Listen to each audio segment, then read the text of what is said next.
Que Dieu nous bénisse. Aujourd'hui, je vais encourager une soeur qui vit vraiment avec un foyer difficile, où le monsieur est vraiment dur de caractère et qui ne sait pas se tenir. Bien aimé, la Bible nous parle ici d'Abigail. Abigail Nabal. Je veux que tu écoutes la référence biblique.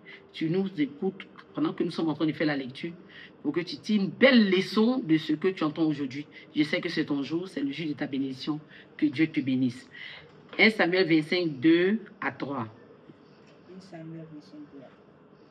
Il y avait à Maon un homme fort riche, possédant des biens à Carmel. Il avait 3000 brebis et 1000 chèvres. Et il se trouvait à Carmel pour la tente de ses brebis. Le nom de cet homme était Nabal, et sa femme s'appelait Abigail. C'était une femme de bon sens et belle de figure, mais l'homme était dur et méchant dans ses actions. Alléluia. Amen. La Bible nous parle du couple Nabal, du comportement de Nabal et du comportement de la femme Abigail. Et ce qui nous intéresse aujourd'hui, c'est le comportement d'Abigail. La Bible dit qu'elle avait un bon sens. Elle était belle de figure. Quand la Bible précise, cet homme avait l'argent. Dans sa richesse, il était arrogant, méchant, il ne partage pas. Mais elle qui avait le bon sens, qui avait accepté le Seigneur, qui marchait dans le plan de Dieu, qui marchait dans la loi divine, qui marchait dans la crainte de Dieu, avait cette prise de conscience qu'elle ne pouvait pas vivre comme son mari. Je vais dire quelque chose. Aujourd'hui, quand le monsieur sort, la femme qui est censée rester à la maison, qui est la femme chrétienne, porter ce monsieur devant Dieu pour la conversion, toi ensuite tu sors. Quand le monsieur a plusieurs copines, tu trouves que c'est des foutaises. Étant une femme chrétienne, tu as oublié ton titre. Tu vas aussi avoir plusieurs hommes. Aujourd'hui, beaucoup de péché est rentré dans les couples. La perversité est rentrée dans les relations.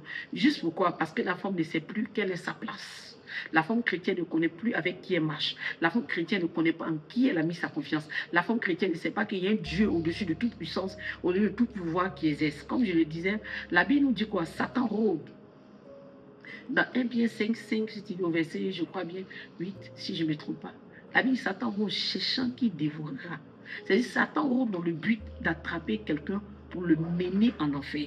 Et quand un tel homme est dans ta vie et que tu t'es marié avec lui, peut-être dans le début, tu diras que tu n'as pas vu. Et maintenant, tu constates ces choses. Tu dois comprendre que le transformateur, celui qui change les cœurs, celui qui se révèle à l'âme des gens méchants et durs, c'est Jésus. La Bible que Paul de Damas, qui tuait même les chrétiens, Dieu s'est révélé à lui.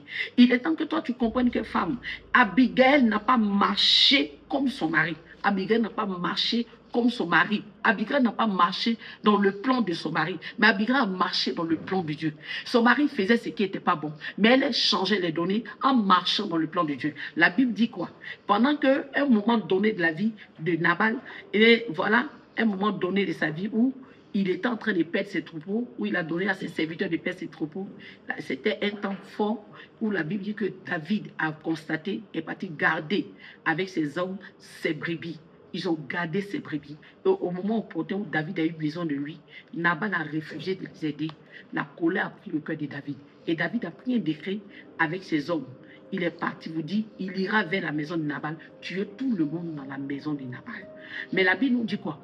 Quand Abigail a appris par les serviteurs de Nabal ce que David devait venir faire, elle s'est levée comme une brave femme dans le secret.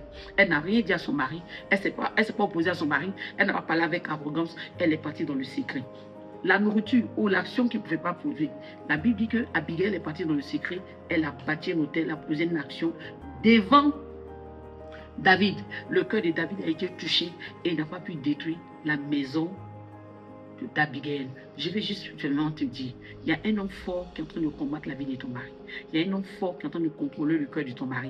Il y a un homme fort qui est en train de mener ton mari à la débauche. Il y a un homme fort, il y a une puissance, il y a un démon, il y a une génération, mais il y a une malédiction qui est en train de contrôler la vie de ton mari. Sans le savoir, par ignorance, à cause de toutes ces blessures qu'il te donne, ton cœur est blessé et la tristesse est rentrée. Tu n'as plus le temps de voir que cet homme est utilisé par le diable, mais tu vois que cet homme est devenu une douleur pour toi. Ma soeur, je vais juste t'aider, je vais juste t'exhorter, t'amener à comprendre que ce qui arrive à ton foyer n'est pas l'œuvre d'un homme, mais c'est l'œuvre du diable. Ce qui arrive à ton mari, ce n'est pas l'œuvre d'un homme, mais c'est l'œuvre du diable. Parce que l'objectif, c'est de détruire ta maison. L'objectif, c'est de détruire ton foyer. L'objectif, c'est de détruire ton homme. L'objectif, c'est de détruire tes enfants. La Bible dit que quand David s'est levé dans la colère, il partait détruire la maison d'Abigail. Il allait tuer Nabal, y compris toute personne dans sa maison. Abigail même sera dedans. Mais comme c'est une forme de bon sens, et qui sait qu'une épouse, c'est celle-là qui fait les choses selon le plan de Dieu, elle est rentrée par l'Esprit de Dieu dans le plan divin de Dieu en épargnant sa maison de la mort. Ne suis pas ton mari dans ce qu'il fait, sinon la mort va rentrer dans ton foyer. Ne suis pas ton mari dans ce qu'il fait, sinon la malédiction va frapper à ton foyer. Ne suis pas ton mari pour tout ce qu'il fait, parce que ton mari est certainement ignorant. Pour toi que le mari n'est pas converti, et pour toi le mari qui est converti, peut-être les puissances de sa famille, les dominations se sont levées dans le but de l'empêcher de rentrer dans la grâce. Je suis venu te dire, tu es le paix sacré que Dieu a planté dans sa maison. Tu es l'autel sacré des prières que Dieu a planté dans sa vie. Tu es la femme de feu qui fait brûler toute forteresse, toute puissance. En toi se trouve la lumière de Dieu. En toi se trouve la puissance de Dieu. Tu es béni de mes bénis. Au nom de Jésus. Amen.